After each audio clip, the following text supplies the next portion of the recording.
Yeah, good morning. This is Bang Bang Rail, just a little video, podcast. How are we? We all good? Yeah, I was talking about my my cousin the other day, Adam Faith. His name's Terry Nellums. He's obviously he was a good friend of mine, and Roger Daltrey, Pete Townsend, and all them. But what it was there, and it was all about my cousin Adam Faith.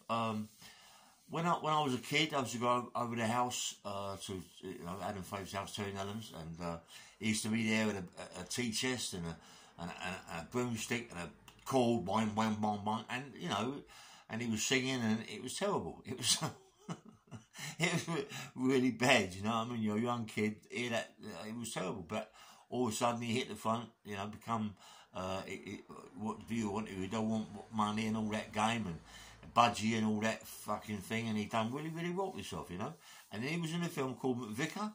I don't know if people remember it, but he was in a film with VICAR, the film called VICAR with Roger Daltrey.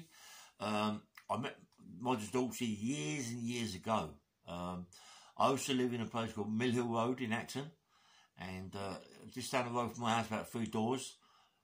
And there was a guy called Sid, I think it's Sid, and he had a big garage. And Roger Daltrey used to go in there with all his cars, and he's a good mechanic. He used to sort his cars out, and that's how I met Roger and Pete Townsend and all that. Obviously, what happened about Pete Townsend and supposed to be sex abuse and all that children, but it's whatever it is. If it's true, he's a fucking arsehole, but if not, you can't get involved. Anyway, I don't know if you got a guilty on whatever, but Roger Daltrey, as I met it, and Roger Daltrey became a good friend of a mate of mine called Nobby Griffiths, from Chiswick, who I told you had the Bentley. Roger Daltrey was very close to Nobby, really nice man, and I used to meet him all the time, talk to him, Roger. Nice fella. He used to come out with us sometimes, and it was just cool. Anyway, and I was talking about a friend of mine that I met in Chelmsford Prison, a guy called Tony Lawrence. I mean, I've talked about him. He's the brown bear that used to blow all the pubs up and all that for the Richardsons. He was a very, very fucking dangerous man.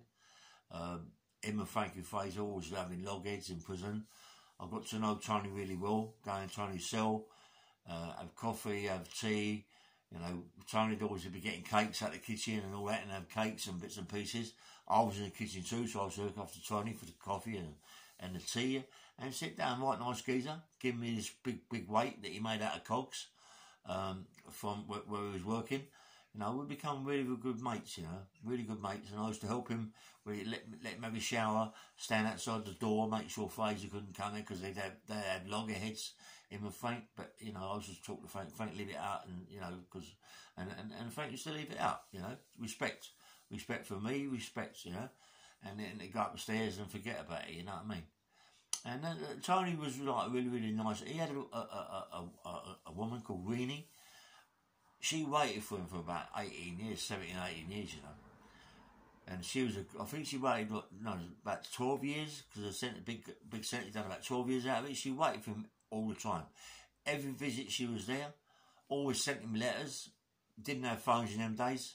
Didn't have phones or nothing like that, it was all done by letters and visits, So you got good visits in Chelmsford Prison. You could eat, drink, do whatever you like on the visits, And it was a good prison. The governor at Chelmsford, good governor. He let us have what we wanted to have. My cell was like fucking it was unbelievable. If I told you, you would not believe me. It was all like Schreiber. I made out all the units, and I had speakers and radio put into the cabinets, and an armchair, and you couldn't believe it. Honestly, you go, no, I'm telling you, my cell was the business, Anyway, and I got very, very close to Tony Lawrence, and I was talking about Pete Townsend, and anyway, so Tony was sort of like talking to me, telling me things, and when you come out, come and see me, and all this, that, and the other, and when we was in prison, right, happened to see a film called VICAR. VICAR, when it escaped from prison, and this, that, and the other. And I don't know if anybody who remembers, but there was a guy, a big fat guy with glasses, in that film called VICAR that used to do all the weight training. Does anybody? You must remember that. But that fat guy, with the glasses, who happened to make him out to be a silly cunt, a right idiot, was Tony Lawrence. That was Tony, yeah. So the vicar mugged Tony off, yeah, I mean. But anyway, so as the story goes on, I'll tell you more about this story. So anyway, Tony's having sort of rows with Frankie Fraser in the prison and this, that and the other, and I'm sort of getting very close to Tony, as I told you, going in his cell, having coffee, tea and all this, that and the other, and talking to him. And he said to me one day, listen, when you come out, come and see me, we'll have a chat and bits about it. I said, yeah, that's no problem, Tony, you know what I mean? And he done bits of work. I got involved with him, earned myself a bit of money. It wasn't an IPP then, it was just that big sentence I'd done that I got out, yeah? Tony lived in Fulham. As I say, his wife, Rennie, was a beautiful, beautiful woman, really pretty, mate, you know, and she waited for him all that time. And when he got home leave, on his home leave, she told him that she had been seeing someone for all the time that he'd been in prison. But it doesn't matter about all the time he'd been in prison. She waited for Tony, yeah? Tony didn't want her to wait. He told her to go, but she waited. And she was seeing someone else for fucking, 6 to 8 years. And when Tony come out, she told him about it. She said, look, Tony, I love you so much, yeah? That's why I waited for you. That's why I wrote to you all the time. I was always there on a visit, and I never let you down. Now you're home on your home leave. I want to say that this is the guy, and the fair, this, that, and the other. So Tony, like, obviously being Tony, he went fucking mad. Put the guy, whatever he done to the guy. But the guy happened to be one of his mates. So he obliged this guy big time. You know, I mean, at least the wife, she waited for him. But that's why it's so fucking hard for these women to wait for a guy doing big sentences. And people doing big sentences, in a way, should just push him aside. I had to push mine aside, you know, because I couldn't cope with it, you know what I mean? I couldn't cope with it, like hearing bits and pieces and people saying this and people saying that. It's always come from your mates. You know, your mates, they're arseholes that do all sorts of things, you know, while you're away, tell your wife all fucking sorts of lies, even if they're telling her the truth. They shouldn't be telling her anything, really. Just be going around it every week and give your wife a pass of money, you know, but they don't. They go around there, give your wife a pass of money, and the coke comes out, lines of coke, don't worry about that.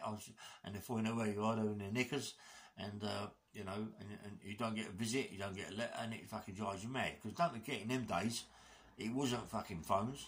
You couldn't go to a phone box and all that and phone up. Perhaps you might be lucky to go to the office and get the screws to fucking use the phone, or the vicar or someone like that use their phone to phone the wife up. But you couldn't go every day like you do today. Phone it every day. It's easy, isn't it? Come on. Today you just split the mobile up, boom, boom, boom, boom, sort of phone your wife, hide your fucking mobile, and that's it. You know, or go down there, use a public phone box. It's like, come on, it's like prison is so fucking easy. Now, in them days it was hard. When you done your bird, you done your bird hard. It wasn't so much as bird you done hard. It was the fact that you lost everything. That you couldn't write a letter. You know, and you could write a letter, but you have to get a letter for a letter. So you get the letter for a letter is a bit embarrassing, isn't it? You put a letter out, it takes, Screw don't like you, puts it aside, goes out in a week's time. You're fucking going mad. You've got a VO in it. Most get a visit, don't get happen. You know, so you're driving yourself mad.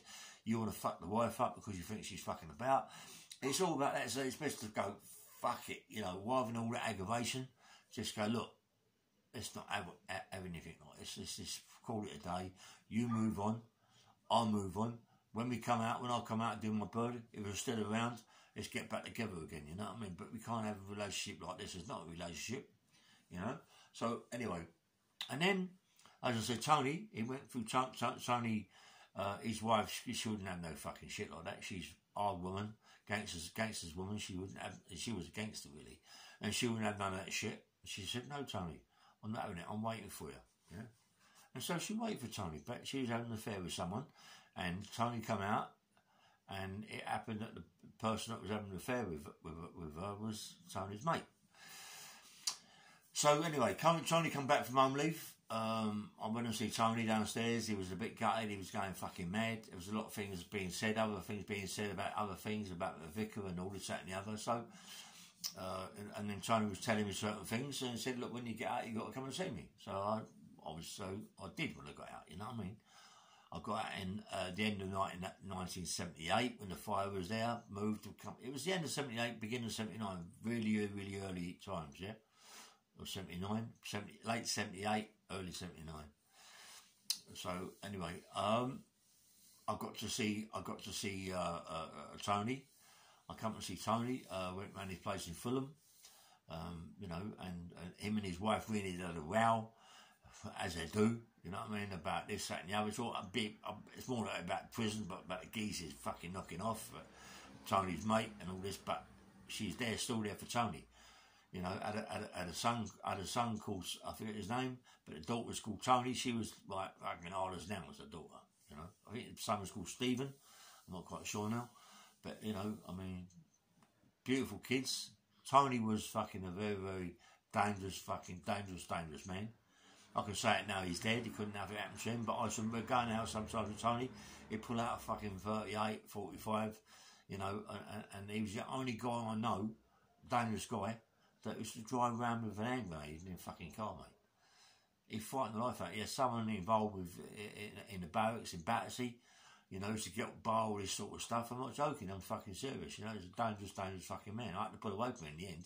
He became too fucking dangerous. Anyway, I'm seeing Tony, like, as I said, I did pull away from him in the end, but Tony was doing things, I was doing things with him, getting a lot of money. And one day he said to me, listen, mate, this fucking McVicar, mate, I've got to get this sorted. I mean, I want to tell you, how many people have seen a film called McVicar? As I did said before, the fat guy with the glasses, it was a body doing the weights, it's supposed to be Tony Lawrence. McVicar took the piss out of him, mugged Tony off, and Tony, you couldn't mug Tony off. Tony was a dangerous fucking man. Anyway, so I go to see Tony, he goes to me, listen, come down in the morning, early one morning, I'm in Acton. Come and see me early one morning, so I drove down there. I didn't have a licence, I had a car, fuck it, who gives a fuck in days. In them days, it was easy to drive a car without a licence, or without insurance and all that. It wasn't like today, you couldn't fucking do it. But in them days, you could. And, you know, anyway, I drove down to see Tony. He went, get in the car. I said, what's up? He said, get in the car. He took me to Battersea Park. He's waiting for McVicar. McVicar runs round the park nearly every morning. He's been told he's waiting for McVicar. I'm in the car with him. He's going to fucking do some business with McVicar, mate. He's really pissed off with McVicar. But not only is he pissed off with McVicar, I'll tell you a little bit more. When eventually we went to the park, McVicar ain't turned up. Whether or not McVicar got a smell, so it happened, I don't know. His wife told McVicar, perhaps his wife, she didn't want Tony getting problems. Perhaps his wife knew McVicar, I don't know, yeah. But he never turned up, yeah. And we was there to do something to the McVicar.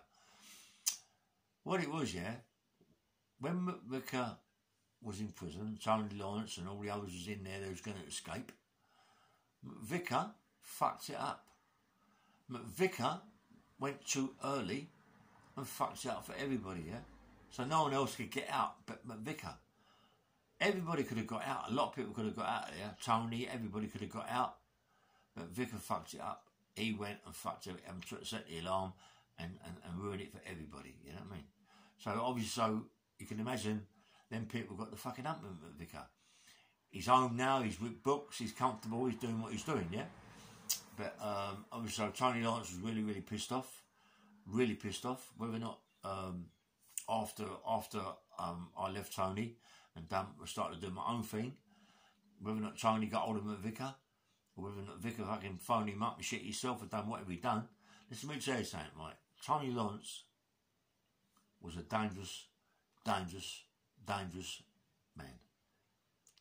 He didn't give a fuck for anybody. And I'm telling you, he didn't give a fuck for anybody.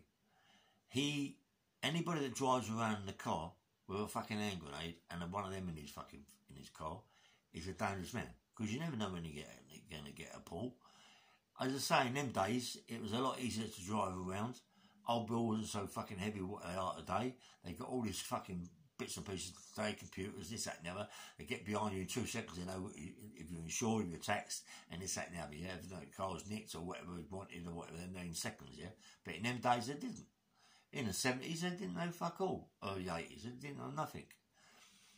So, in them times, in them early times, in 1979,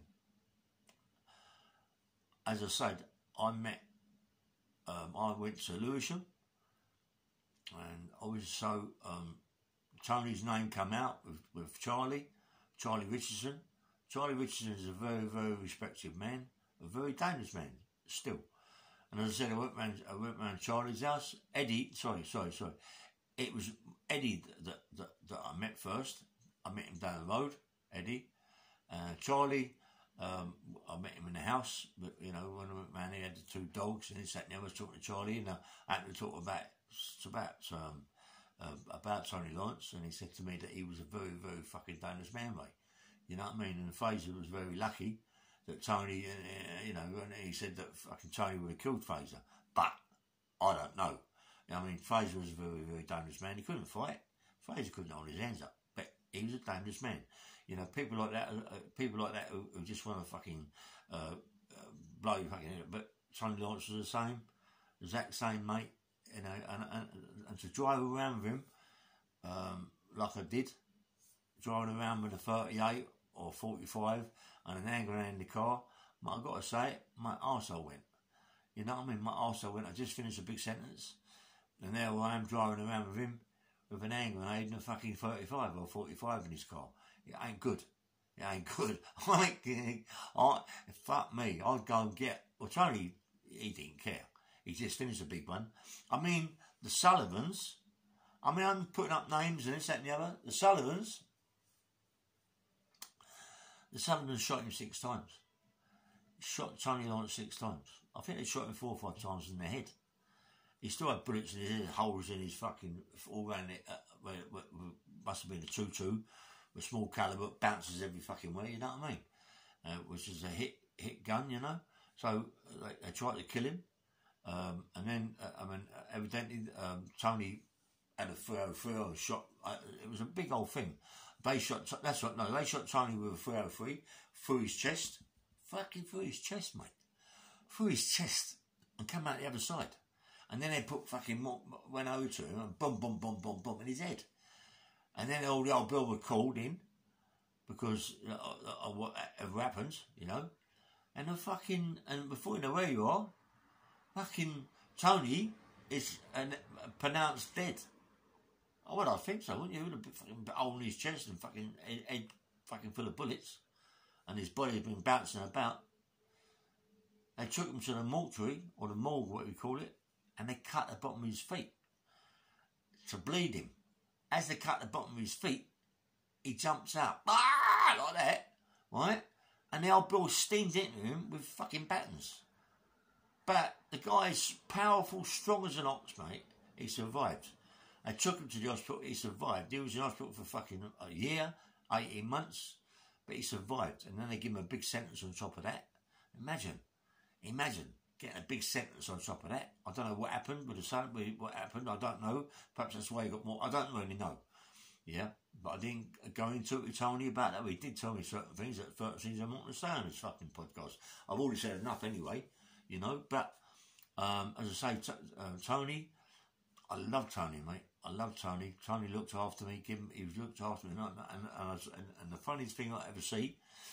One morning, as I told you, they was arguing. There was a big fight. And I go there and Tony's fucking going mad. What's up with you? What? He said, fucking all right, give me a hand. I said, what's up? He got the bin out. The bin downstairs, when I walked upstairs, it was tipped up. All the shit was in the bin on the fucking floor. I went, what the fuck's going on here? He went, fucking weenie, he's chucked the jewellery out the fucking thing into the chute, and all the jewellery's in that bin. And it's more like it's a lot of it's stuck up the shaft. I went, you're joking. He went, I'm telling you, Ray. We've got to find it. There's fucking rings in there, gold in there, fucking diamonds in there, and fucking all sorts of things worth lots of money. So there we are, going through the fucking bin, picking out this and but I think he lost a lot of money out of it, like jewellery-wise, like little stones, diamonds that she's got, and she just threw it all away, and it's stuck in the fucking chute. You know, it was only a 3-story, but it's stuck in the chute. It's in the fucking bin. You know, it's stuck in a bit of paper or a bit of fucking cardboard or fucking whatever it is, and the bags of shit and this, that, and this. So he's lost quite a bit, yeah? And he's pissed off.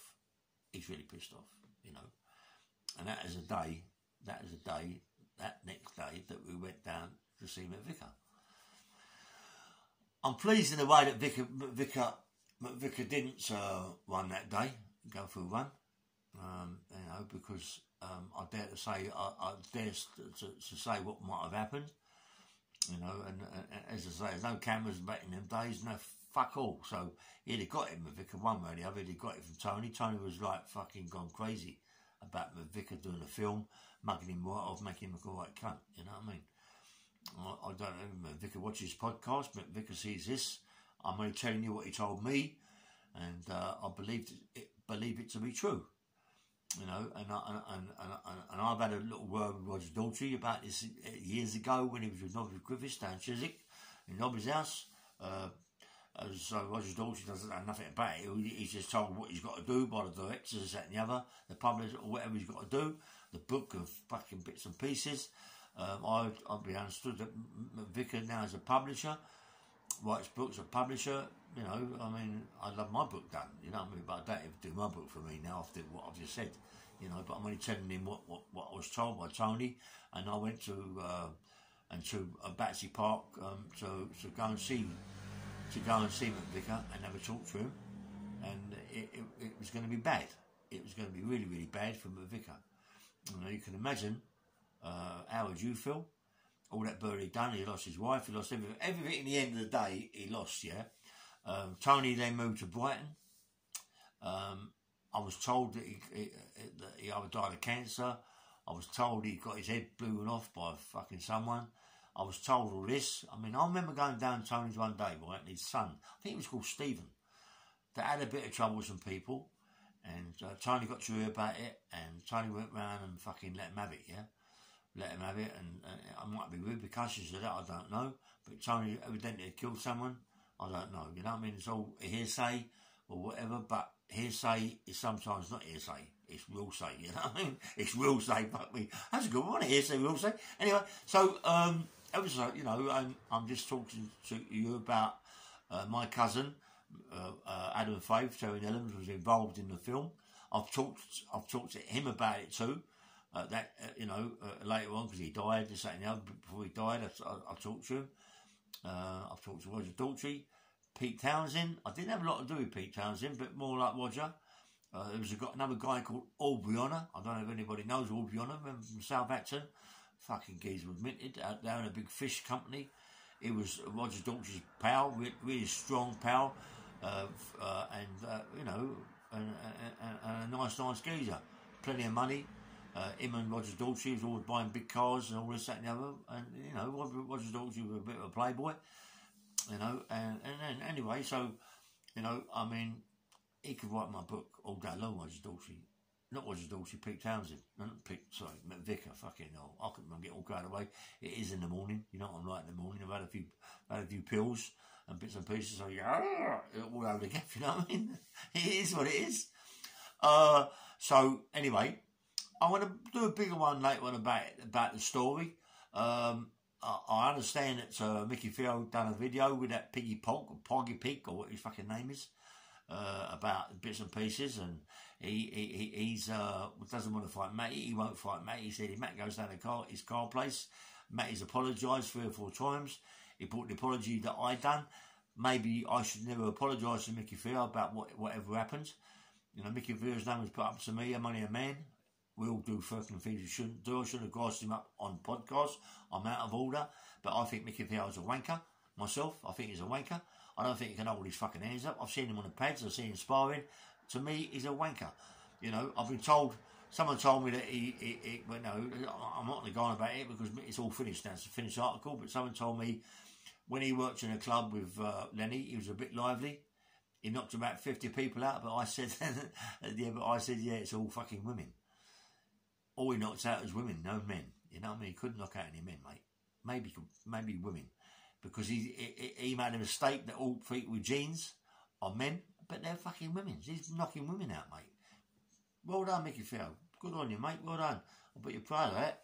Knocking women out. But anyway, you know, Mickey Theo, you know, life is funny, mate. Life's a funny old thing. You know what I mean? I've seen some nice pictures of you when you was with Lenny. You had all heart signs in your eyes. You could see you was loved him to death. You know, he was a proper fucking man. No? Why not? You know, but he was a good-looking guy then, mate. But look at you now, Mick. That bone growth's fucked you up, son. It's really fucked you up. I feel sorry for you. I feel sorry, but you're a proper man. You're a proper man. You make out to be a proper man. You know, you're saying that Johnny Fury's this, Johnny Fury's that. And listen, Johnny Fury said the wrong thing. Johnny Fury said the wrong thing. He shouldn't have said it. He could beat any 54-year-old man, and he could beat Tyson and all that. He is saying silly things. He is a fucking idiot for saying them things. He's gonna get a fucking. Someone's gonna say something. There is a lot of better men out at 54. I wish I was 54 myself then.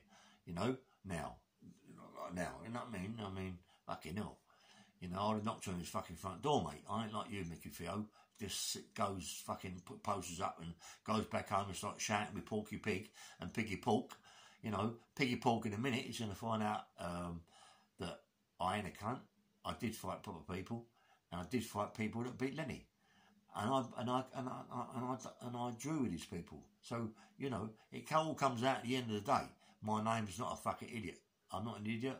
I was a good fighter, and it's that, you know. Anyway, everybody that knows me knows what I'm about. People that know Mickey, I don't really know anybody that knows Mickey Theo. No one. I don't know. No one knows him. I don't know. No one has heard of him. Yeah, he's not done in his white collar boxing. What he says he's done. He hasn't done anything like that. He hasn't done anything. He's got this big thing on his chest, DNA boxer or some fighter or some shit. What DNA? What DNA fighter? Mickey Theo shouldn't put it on your t-shirt, son. DNA fucking fighter. I'm a DNA fighter. What DNA? What DNA? You ain't done nothing. You forget that t-shirt. Burn it, mate. Burn it. Burn it, mate. Or put it on your dog. Because your dog's more likely fucking thought more things than what you ever thought. But anyways, forget about Mickey Theo and Porky Pig and Porky Pie, whatever his name is. You know, them two, like, you know, then you got one that can't speak English, like Porky Pig, really. You can't really understand him. And you got one that can speak English and don't say nothing. Whatever. Anyway, when he does say anything, he's a load of shit. So, anyway, I want you to like and subscribe. I don't, you know, I'm getting to the top now. I'm getting over it. I'm getting good at this subscriber thing, and it's helping me out. You're doing me a favour. As I say, I don't do nothing. This is my living as such. You know, I don't get nothing from YouTube or Google. All I get is about, I want to do a book. I want to do maybe 2 or 3 books. I'm going to get there. I'm going to do a film, mate. I'm going to get on Netflix. I'm going to do a film series. Listen, I've got a big life, mate. And you've got to remember that everybody, Mickey Theo, Porky Pig, or Piggy Pork, or whatever it fucking is, they ain't got no stories, mate. Talk to them. Oh, Wales a crackhead. Wales a crackhead. What, is that the only conversation you've got? Wales this. Never heard of. They ain't got no other conversation. They can't talk about people. They can't talk about other people. They can't talk about fucking their life with other people. It's me, mate. I'm male. I can talk about me, my life, what I've done in my life. They can't. I've done 97 videos about me, and people on the comments. Okay, you got your comment. That's what it's about. That is what it is about. That is what YouTube, Google is about. Your comments. Your comments help me. I reply mostly to your comments. Sometimes I can't. I've got to go out, yeah. But I reply mostly to your comments. I never ever slag you down. I always say nice things. But some people, they run me down. But they make me laugh, you know what I mean? They run you down. They don't know you. It's crazy, but that's what they do in certain computer. That's what they do all day. It's more likely Mickey Theo using another name. Mickey Theo, I've been told that you use another name. But that's what you do. Maybe Porky Pig does the same thing. But anyway, you both do your boxing. You both know your boxing. Maybe. You know your boxing from today. You don't know your boxing from years ago. You know, I was about 30 years ago fighting. Maybe a bit more than that. 79s. I started in the 79s down the Beckett in Lewisham with Jimmy Tibbett fighting, you know, and I've got big stories about other things, you know, with me and Jimmy and Cliff Fields and Terry Coombs, all them people, all right, they're all old school. They're all old school, and the people are saying to me, yeah, all them old school gangsters, but I don't know no gangsters today. There ain't no gangsters today like there was years ago. They were proper people, mate, years ago. They were proper gangsters. They ain't got what they got today. Fucking, you know, they don't. Anyway. So, listen, this is Ray Bang Bang Hill, right? I mean, Bang Bang Hill, so it's what I'm saying first thing in the morning, isn't it? Not first thing. I'm going to go make myself a cup of tea. I'm going to go have a bacon sandwich. I'm going to, after that, I'm going to have a bath, get ready and go out. I've got things to do. I've got a couple of dogs to take for walks. I want you all to have a nice day. It looks like it's going to come out sunny. I'm going to have a little swim in the pool. I might have a little run, have a little few of the weights, and that's it. So like and subscribe my channel, and be good. And don't forget KLNTV, Christian, my mate, and also Marvin Herbert. And if he starts talking about yourself, it'll be a fucking miracle. But Marvin Herbert does that. You got Ken English. You got Ben Hatchett. You got all this lot. Atwood, you know what I mean? Sean Atwood, very nice guy. You got all these people, you know what I mean? You got all these people who do other podcasts. They all do podcasts about other people, but you know, you've got Ben Hatchett does his podcast about himself. You know, he's trying. You know, anybody, listen, mate, let me tell you something, right? Doesn't matter about this, that, and the other. Let me say something to you, right? I've been on a 1074, yeah? I've been jabbed up. I've been nearly killed in prison, yeah? Well, what have I done, yeah? Let me tell you something. For Ben Hatchett to be in Broadmoor and get out in one piece, like he is today, is 100% fucking bollocks, mate. It's the bollocks. It's hard, mate. Don't worry about you all going in places for 1-2 days. You come out a complete fucking mess. He's come out stronger. He's come out stronger. He's fought that, mate. He's a good fighter. He's a good fighter. He fights it. He thought he's going to fight my way out of that fucking place. And he did. So give him respect. And give him nice subscribers and nice views. This guy deserves it. He's a young man. Come on, a young man. And he got out of that Broadmoor, mate. You got Roy Shaw, that was in Broadmoor. Frankie Fraser, I think he done a little bit of Broadmoor. You got fucking McRae's done Broadmoor. One of them done Broadmoor. There's so many people done Broadmoor and become out fucking lunatics, mate. But Ben Hatchett has come out sensible. He's fought it, mate. You know, he's fought it. He's fought that, and he's come out a fighter. Top fighter. Well done, Ben.